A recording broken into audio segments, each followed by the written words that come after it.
get a cup of coffee? Yeah.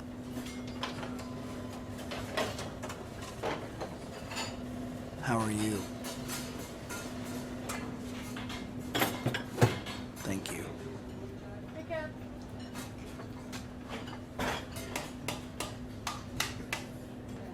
Psalm 23, David says, "Though I walk through the valley of the shadow of death, I will fear no evil." The valley. It is a depression or an extended canyon that seems to go in one direction. It seems like it would go on forever. You see, we all seem to go in these valleys in our life. We may be entering a valley, we may be in the middle of the valley, or we're about to leave the valley. And the valley, it comes in all different shapes and forms. It can be the loss of a friendship, the metaphorical death of a dream or a missed opportunity. It can even be the literal death of someone that we love. Basically, it is something that ceases to exist in our lives as we now know it. Ecclesiastes says that there is a time for everything. There is a time to laugh, and there's a time to cry. It's that mourning season. It is that season of pain.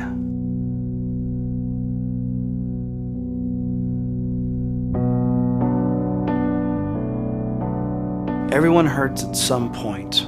We all feel the pain of experiencing the valley of the shadow of death. When we are in the midst of pain, it feels like it goes on forever. There's no relief in sight. I'm not talking about having a bad day or even a big inconvenience. I'm talking about those seasons when the pain hurts in our bones, in our gut, into the very core of who we are. So where do we go when we mourn? Where do we go with those thoughts of pain and those wounds? Jesus said, for those that are mourning, do just that, mourn. But he also gave a promise that there will be comfort. So for those people that are in the valley with no end in sight, they must be comforted. And we want to help. We want to be there for people. But in reality, there are really no words to say for someone who is sitting in their mourning booth. We try to tell jokes. We think that laughter should lighten their mood. It doesn't always seem to work. If laughter is the best medicine, why does it seem to sting when we're in the valley? And others try to offer perspective. We really don't know what to say, so we try to offer some counsel. We'll say stuff like, all things work together for good.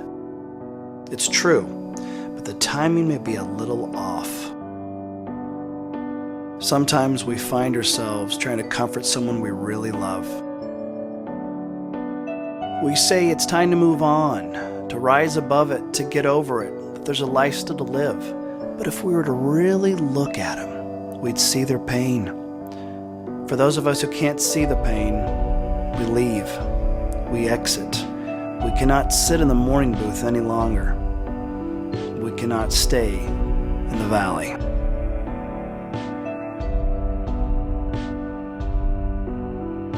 Everyone must take their turn in the mourning booth. However, they shouldn't have to do it alone.